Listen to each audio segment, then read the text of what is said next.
So I came back to the UK and I was asked to write an article for Update, and I did. And as part of the article, I talked about some of the things that I did that really, really inspired me. One of them being what was then called the women's issue of IFLA, a section of IFLA. And so, because it was election year, Celeb asked me whether I wanted to be nominated to represent, and this is a route that lots of people have gone, I think, just by becoming representatives from Celeb into those IFLA sections. So I accepted that. So following year, 2005, I turned up being officially representing Celeb, and I had partial funding to go as well. And my surprise was that when we arrived in Oslo, some of the sections had been terminated as part of a structure that IFLA conducted that year. So actually, I was nominated to something that didn't exist anymore. So that was a bit of a letdown. And I thought, what the hell? You know, my journey hasn't even started and it's already finished. What am I going to do now? So I was already there, so I really enjoyed it, and I make other connections, and I talk to people. And some of the people were talking about how some of the issues that this women's issues section had been looking at and were raising were really, really important. So they couldn't just die just because of the restructure. So there had to be another way of making these voices heard and making those issues and really making people understand the role of a librarian as empowerment of women, which was something that was the thing that attracted me in the first place. So cutting a very long story short, I ended up by creating a new group, which is now called Women Information on Libraries, a special interest group of Celeb. So, of IFLA, sorry, and I got back into the structure as a convener of a special interest group. What I'm trying to get to with this is that you can be who you want to be in IFLA. Well, you can be who you want to be anywhere, actually. But yeah, it's not a question of just trying to fit within the structure. Actually, I started something new. And IFLA allows you to do that. There is special interest groups that can be created every year, and they are created every year. You have to go through a process, so you have to have a certain amount of members that are interested, and they have to sign that they will support you and attend. And so there's a procedure to create a group. But you only have to demonstrate that there is an interest in that aspect of librarianship anywhere within the IFLA community for IFLA to consider your application to create a new group. So there is groups as diverse as agricultural libraries to, I don't know, I cannot think of any now. There's quite a few and they're growing. At the same time, they disappeared as well. Because special interest groups are either that opposed to sections, they are something that is either limited in time, like for example, there was a Web 2.01, which now is kind of mainstream anymore, no existent anymore. There was an international relations one that didn't really work out very well because people were generally very enthusiastic, but then it kind of died. So again, they are growing all the time, and they are dying, and they are being born.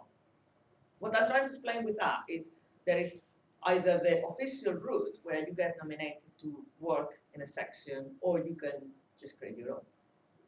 Or you can just attend as a delegate, or you can present a paper, as Doug did, and I did as well this year. And I want to introduce you to Chris, who is here, because he was presenting with me.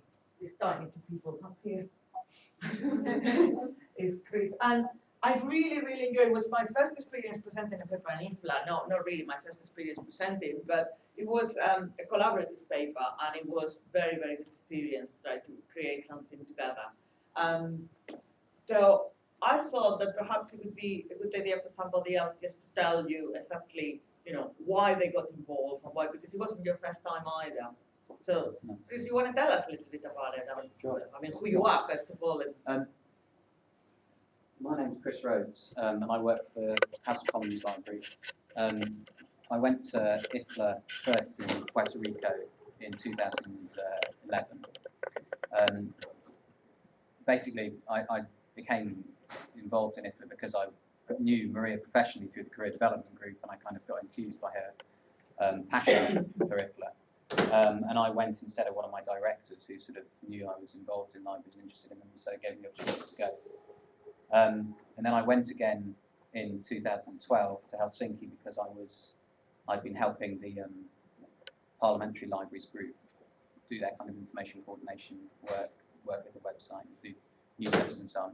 So I went to help them, and also because Maria and I had been accepted to present a paper. Mm-hmm. I think the things that I got out of IFLA, talk briefly about two things, I think. The first is, if you work in a library in a sector which is quite small, and the parliamentary library sector offers there's only 4 parliamentary libraries in the UK, and so there's very, very little experience of the challenges that parliamentary libraries are currently facing, and so it's important, I think it's pretty much business critical, to make contacts in other countries, and by going to IFLA, you automatically make these contacts. And so a very practical example, when I came back from Puerto Rico, we were involved in the House of Commons Library with a kind of staffing review, and I was able to contact somebody in America who I chatted to at the conference and who had been through almost precisely the same sort of review for precisely the same reasons and had originally precisely the same structure as us, and get some practical tips on how to go about this change. And that was able to happen very, very quickly. Just send an email, get an email back without going through any official process. And that was a perfect example of the kind of practical things you get out of IFLA. The second thing I think I get out of IFLA is, although we said earlier that IFLA is open to anyone at any level of their career of an organisation, certainly the Parliamentary Libraries group is dominated by people who are senior and people who take strategic decisions within libraries and library organisations go to IFLA or are attracted to IFLA. And so what being involved in IFLA gives you is access to senior people in the profession and therefore in your organisation. And for me, that's sort of, from a purely selfish point of view, very valuable. You don't normally get that access without putting your neck out, and one of the ways you can put your neck out and get a lot out of it is through IFLA. Just very quickly, if I've got time, say a couple of things about Helsinki and Finnish libraries. At the Parliamentary Libraries pre-conference, I think he was either the Culture Secretary or somebody who works in the Cultural Ministry of Finland, came to chat to us about libraries in Finland, and it is absolutely inspiring. It's just extraordinary. Firstly, the man himself was passionate about libraries and knew a hell of a lot about libraries. Gave us a wonderful tour of this Finnish library, which was incredible. He mentioned that Finland has more libraries per head of population than any other country in Europe, and I think any other country in the world except for South Korea, I think. So that is an incredible country in Europe to go to. I think it's in common with a lot of other Scandinavian countries that they value information very highly. The second thing, actually we talked about mobile libraries earlier. He mentioned that they have a fleet of boat libraries that go around the lakes of Finland, which is great, really, really great. Yeah, he said that they're known as the land of 1,000 lakes, and they want to be known as the land of 1,000 libraries, what he did. And I don't want to make a political point, but imagine if there was that political engagement in libraries and political belief in libraries in this country, what a good position this profession would be in, I think. So yeah, from that point of view, it's very inspiring. And secondly, the relationship between libraries, physical libraries, and being online is very, very clearly understood in Finland. And 2 years ago, the Finnish government passed a law which made it a legal right of every single citizen to access the internet. And now, internet access in homes is at something insane like 98% in Finland. So, again, political action kind of can make a real difference to people's lives through information professionals and access to information. That's a very important point for democratic engagement. That's why they passed this law, and it's the first country in the world that did that. So that really inspired me as well. Especially because thank you, Chris. Because the area I'm working with, as I said earlier, is women information and libraries, and it's very much about empowerment of women and communities through access to information and access to library services, and librarians being engaged with that process that is social rather than just academic. I do more things in IFLA, because this is the other thing, that once you get involved and you get to the core of activism, you are engaged at many levels. So not only do I convene this group, and as part of that, I put together the program, and we saw some pictures earlier. And this year, for example, it was very exciting because we had simultaneous translation. Only the big sessions have simultaneous translation, because it's very expensive. So being recognized as one of the core sessions that people really attend is very fundamental to do what you do as a group. I also organized a pre-conference this year in Tampere in the north of the country and for 2 days previous to the Congress. So lots of work goes on into getting people together and sharing ideas and experiences and putting the papers. And also being asked to write an IFLA publication. I don't know whether you've seen that. Some of you might have them in your libraries. They're green publications that IFLA issues every year. They issue 6 every year, and these are the main manuals that library information schools around the world use to train new librarians. So I'm putting together one that is going to be published next year, so that's a big thing. And it's keeping me really busy. I also do work at committee levels and also within the wider syllabus structure. At the moment, a very small group of us this year were asked to form a task and finish group. It's only 4 of us, and we got the little helpers. They come from different sections, and we are working on a paper for IFLA Governing Board on communications within IFLA, trying to improve the communication flow and the way that we all communicate with users, with our members, with ourselves, that IFLA Governing Board communicates with the activists, so it's less top-down. So again, you get to participate at many different levels once you are involved, and there is opportunities for lots of people to do everything. And just to finish, what do I get out of it? Well, I probably, everything that has been said and more, because as Ian was mentioning earlier, you just get hooked up. It's the connections, it's the strategic thinking that you develop, as Chris was saying, just by having access to these people, sending people, is the friendships all around the world that you make, is the inspiration to go back home every day with new ideas and new things.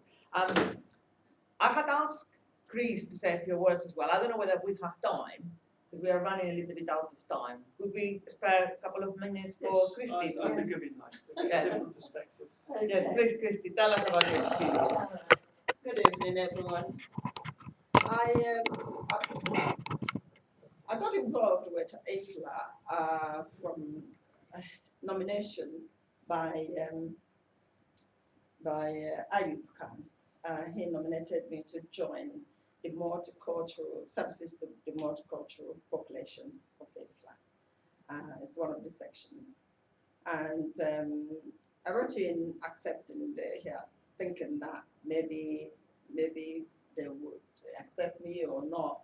But because I wasn't sure how things were running, I didn't have much hope of that. And they wrote me back and said, that's all right, they've accepted my nomination, and then I joined them. So at that time, I was working with Hackney Libraries. But by last November, I retired from Hackney and started to do my own things.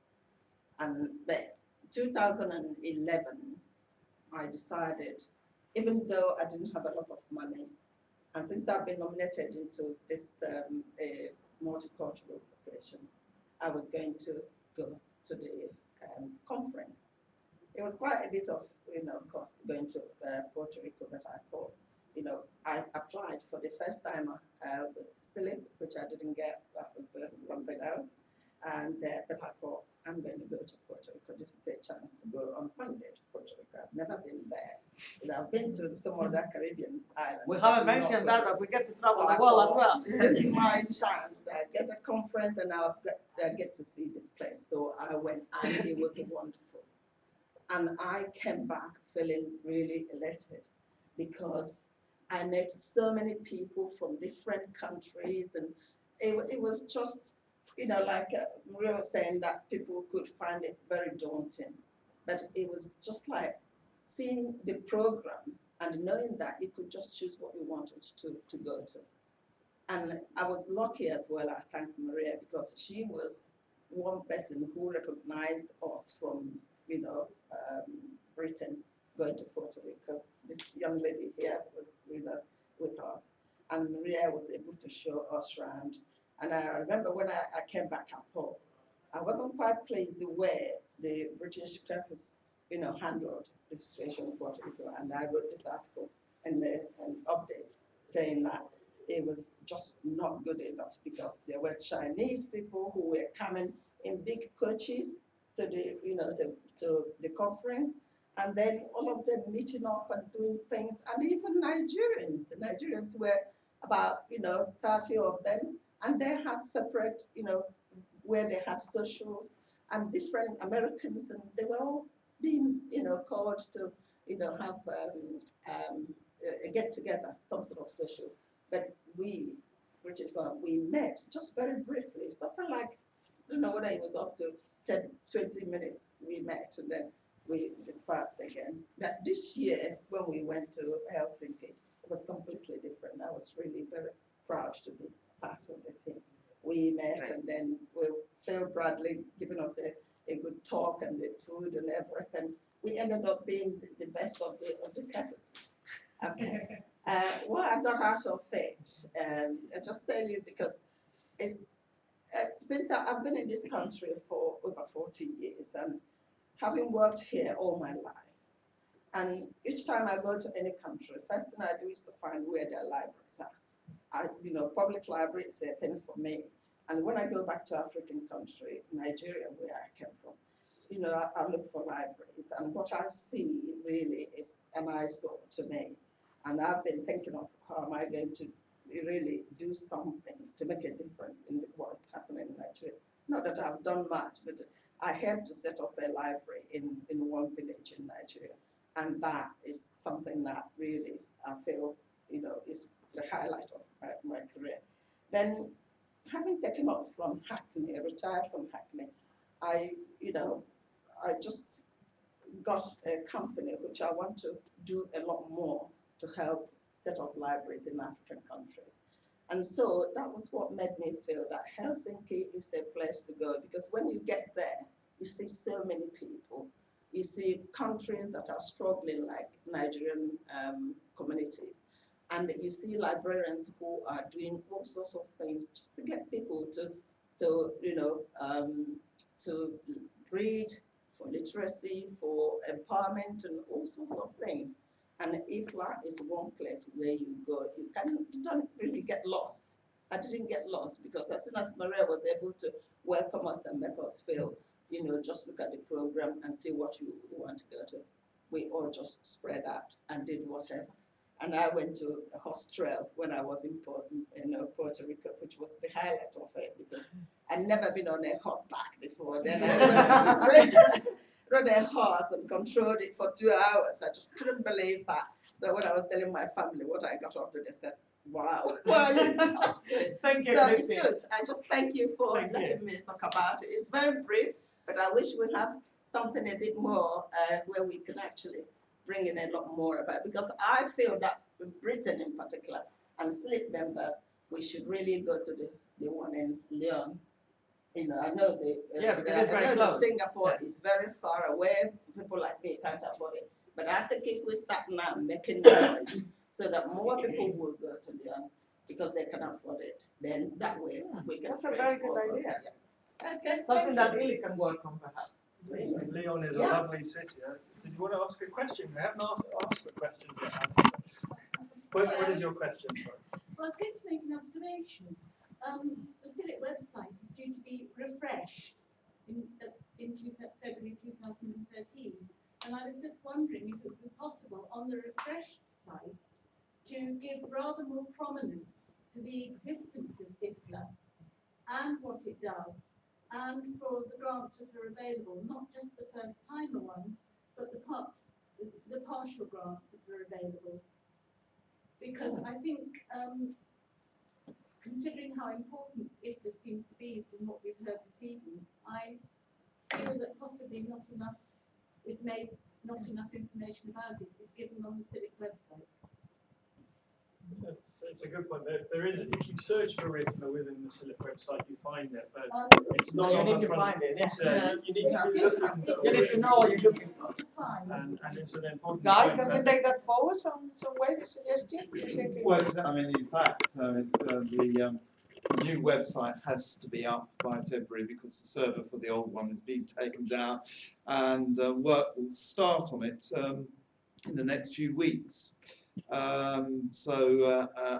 Yes,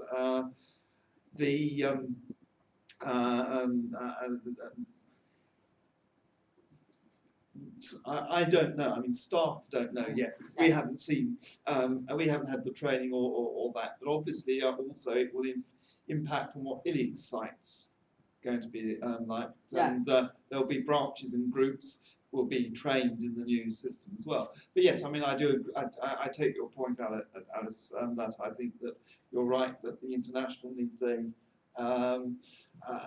better profile. Well, sometimes the word IFLA hasn't even appeared in the index.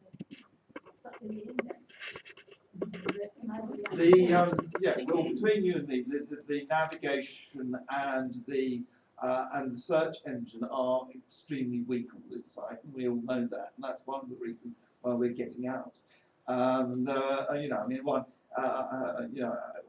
I could spend a long time saying what was wrong with the site, but fortunately we are now going over to an open source site, which is not, to use the term, hardwired, which means that it's going to be much easier to develop and to change in the light of experience. Oh, that means there's going to be a lot more work for the web editors. Okay. Well, no, I don't think so. I'm told it will be easy, but there you go. And Alice also made an important point that the first timer is one of a number of grants that CILIP offers to support people. Colleagues of Chris is in the States at the moment on the English Speaking Union's CILIP Travelling Award, looking at how libraries contribute to democracy in this election period. This is George Rowe. If you look at the CILIP front page, if the website's working, there's a link to his blog. And hopefully we'll be getting George to do an informal next year. It sounds like a fascinating talk about the politics of American electoral campaigns. Now, before I go on to the next bit, is anybody actually interested or considering applying for a first timer ever in the future? Or yes, wave it. Excellent. I will tell you. Okay, what it covers. So it covers your main costs. So it covers the cost of attending the conference. It covers your travel there and then your accommodation. So your main expenses are there. The form which I completed had a number of key questions. So if you're considering applying in the future, whether it's next year to go to Singapore or to Lyon, or maybe you want to go back to Africa. There's so many rumours when you go to an IFLA conferences and rumours of where it's going to be. It's going to Africa after Lyon. Yes. We don't know where yet. Thank you. So, thank you. So you need to, the current form, which will be reviewed by the International Board, describe how you have contributed to CILIP or broader professional activities recently. So make sure you're involved professionally. State your reasons for wanting to attend this conference. Know why you want to go. Identify those areas of IFLA's work that interest you and why. And as Maria was saying, there are so many different aspects of IFLA's work that you need to pinpoint. You don't just want to go there to meet librarians. You've got to be precise. And state the personal outcomes you hope to achieve from attendance at the conference. And I did ask Guy what the time scale for the next first timer, and he said there's likely to be a call for applications in around March, and so deadline for submission is going to be mid-April, and then the decision will be in about May. What I would suggest is speak to your line manager beforehand if you are applying, or get some support. Make sure you know exactly what you're taking on, what you're interested in, and good luck. I think that's the best thing. And beware, because as you can see from all of the speakers, I would like to thank Maria, Chris, and Christy, and also Guy at the back there. It is quite contagious. It will make you very, very enthusiastic, and it's a fairly expensive habit, but it seems to be very fulfilling. Now, running out of time, but does anybody have any questions, or we can break out and you can ask your questions directly if you like. We always overrun. There is some food there. Can I just say a word about Bob McKee? It is very touchy. One of the reasons why the Aspire Award there is not only because Bob did so much for IFLA, and he was an IFLA flunky, par example. But he actually died at the Gothenburg IFLA Congress, and although nobody knew it, we were actually sworn to secrecy because at that thing, they had as the final session at Gothenburg, they had inevitably ABBA, thank you for the memory, being the things, and there were at least 2 or 3 slides flashing up of Bob McKee on that. It was extremely touching. And one of the things that Bob was going to do, because he was just about to retire, was to actually be a mentor on the Building Library Association things. And the reason why the aspired person came from the Ukraine is that the Ukraine was the Eastern European country that he was going to be assigned to. So, that shows, if you like, the influence somebody like Bob, and indeed perhaps somebody like you eventually, can have within IFLA. Thank you. That's very nice, Guy. I think it's very important that we remember that Bob had a big influence in lots of us, and continue having influence in people. I certainly wouldn't be in IFLA if it wasn't because Bob inspired me to go to apply and help me when I was there. And it's up to all of us that are going out to help everybody else that is planning to go, that is in the early stages. So yeah, just to finish by saying that if anybody wants to contact us for more information or for help or help with the grants or whatever, help to navigate IFLA if you get there, please do so. Thank you. Thank you.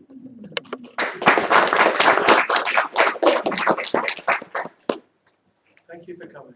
You can help us finish off the wine on the crisps.